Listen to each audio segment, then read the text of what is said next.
ورکوزو دغه شان زور ورکوله ها ورکوزو دغه شان کله ها ورکو چې ټول زور راته یو برابر شي دغه شان ورکوزو له ها زور ورکوزو تیار به سوړ په یو وینه کې شي ورکوزو شابه لا چاله ها بس اوس راځه خبر وکړو بس اوس مذهب راته خو تاسو بچي مسلمانې که کافر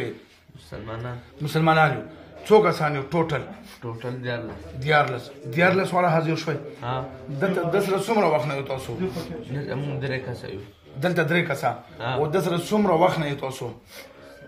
خابود 2.5 کاله کېږي 2.5 کاله او دې بدن ته څو ورځې وشو چې راغلي یې ورته دې بدن ته مونږ غلی شو اوس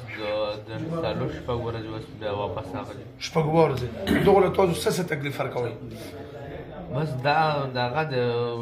چې کله غوسه شي راځي ولا یا چې څوک چیړي راځي ولا بس ها او ټیک شو او د کور کې تاسو کم نقصانات ورکوي کور کې چې څنګه کومه دونه تنګ یې کومه چې دو تنګېږي پاکه نقصان ورکوي څه نقصان ورکوي ما ته وایي کم دا خو د هر څه نه تنګېږي تاسو خو دې بابا وایي چې دغه د دوی شش کې یخ وچګي د ګورې بیا نه ها مطلب شي غیب شي شیزونه ته غیب او تاسو ته څه پټ کړی څه ته غیب کړی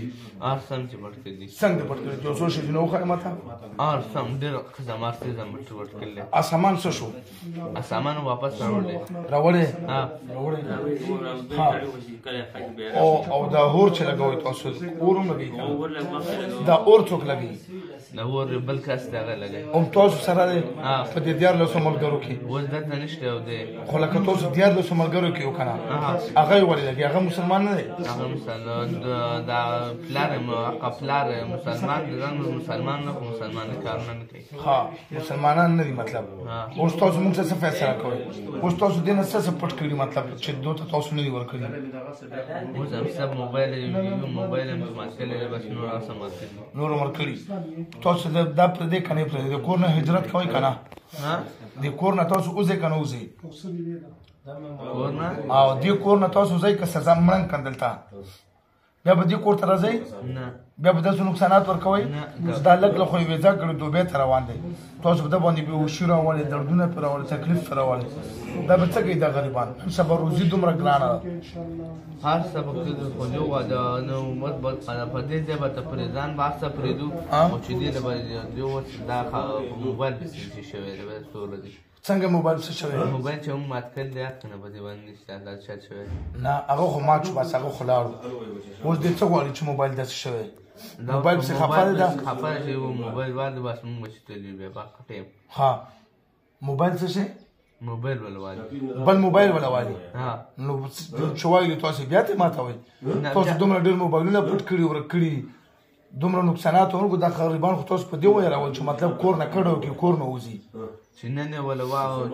ولا واغسې نو په ټایم تړلي چې بل به ورته مات کوي بیا بل نه ماتوي دا بل کار نه کوي دا موبایلونه به دوی ته اخلي ماتوي بیا خریبه چو تاسو د ظالمان لږ بابا ونیسئ غوږونه غله بچي او تاسو ټول کور ورته تباه او برباد کړو ونیسئ غوږونه شاته توبه وباسو ونیسئ غوږونه ونیسه ټیټ غوږونه ونیسئ د شاته دواړه ونیسه توبه وباسو چې دا لپاره بیا داسې ظلم نه کوو کلمه ووایو لا اله الا الله محمد رسول الله صلی الله علیه وسلم مونږ 14 واړه ټول وعده کوو په قسم سره چې دې الګ ته او د دې کور ته یو قسم نقصان به نه رسو او که دوکام کړی وه بل ځل د مونږ 14 واړو سزا به مرګ وي چې شه به وي خدای دې بیا راوړي بیا په ټیم باندې ګورو زه بسم الله کو ګوته واچو وځي ته زه شابه واچو ګوته دغه ټول کور سوي دا واچو ګوته شابه سترګې خلاص کو دغه ګوته واچو چټو زور څوځي پودرین دې جوړ کړو خو انت باکا او چت کو زور کواله هلا ورکو زور والله هو بیا د سلام هذا ټر زور کاله ها زور سره له بسم الله الرحمن الرحیم خلاص وګورئ موبایل ولا واخله او سره او چتکا محمد رسول الله چتکا زور کوا زور سره وځه شابه پوډریان شابه زور کا ټیر زور کا ګوت خلاص کاپی کلاوی کاله ها نو كلها من الشيطان الرجيم بسم الله الرحمن الرحيم سنن دي اللهم ذا السلطان كم زي والقديم دير انا خلق ولا ولي سير باندي شي في المستجابات ستك دفتر نشتا قلت بدن سنگه خير سكون دفتر ويلي سمني الرحمن الرحيم